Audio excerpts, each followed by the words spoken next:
Guys, lu pasti dengerin soal hak angket DPR kan? Nah, gini, hak angket itu kayak senjata buat DPR. Buat ngecek pemerintah kalau ada indikasi kecurangan pemilu yang melibatkan presiden. DPR bisa pakai senjata itu buat ngorek-ngorek, nanyain dan meminta pertanggungjawaban. Gitu.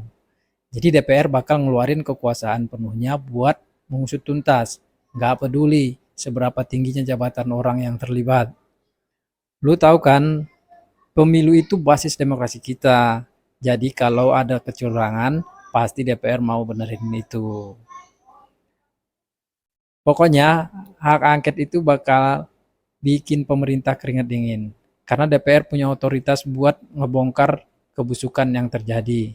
Termasuk kalau ada kecurangan pemilu yang melibatkan presiden. Lanjut ya guys.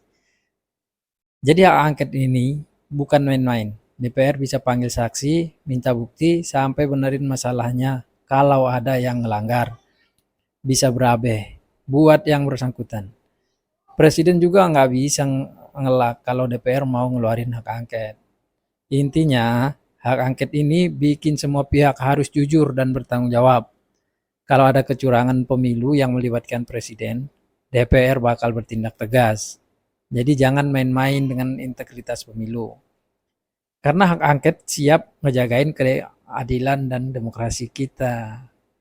Oke, tambah lagi guys. Jadi proses hak angket ini bisa bikin gejolak politik yang besar. Karena DPR bakal fokus banget ngecek semua pihak yang terlibat, termasuk presiden. Ini bisa jadi bahan pembicaraan yang panas di masyarakat dan media. Kalau hasilnya memang ada kecurangan yang terbukti, bisa-bisa pemerintahan presiden jadi goyah dan terancam kehilangan dukungan rakyat. Jadi pemerintah harus benar-benar hati-hati dan jujur dalam menjalankan pemilu. Biar nggak kena hak angket dari DPR. Gitu guys. Intinya, hak angket ini adalah senjata ampuh untuk menjaga keadilan dan kejujuran dalam pemilu. Serta memberikan sinyal kuat bahwa tak ada yang bisa luput dari pengawasan DPR. Dalam kurung rakyat gitu loh guys. Oke, lanjut lagi guys. Kalau pemerintah atau presiden terbukti terlibat dalam kecurangan pemilu, konsekuensinya bisa berat banget. Selain reputasi pemerintah yang hancur, bisa aja terjadi mosi tidak percaya dari DPR ke presiden, guys. Gitu. Kalau sampai itu terjadi, bisa-bisa terjadi pergantian kekuasaan yang nggak terduga. Jadi hak angket ini benar-benar bikin pemerintah harus jaga-jaga dan jangan main-main dalam pemilu. Keadilan harus ditamakan demi masa depan dan demokrasi kita, gitu guys.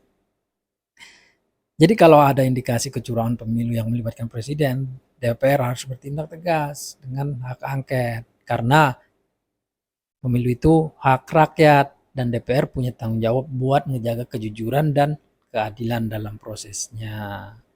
Oke, satu lagi guys, terakhir nih.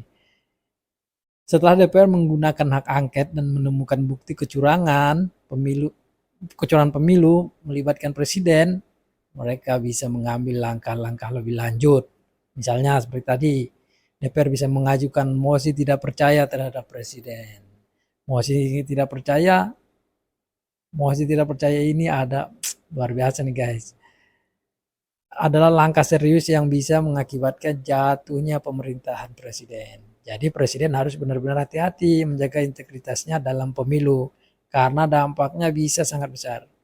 Bukan hanya bagi presiden, tapi juga bagi stabilitas politik dan demokrasi negara kita, guys. Gitu, guys. Oke, guys. Salam demokrasi.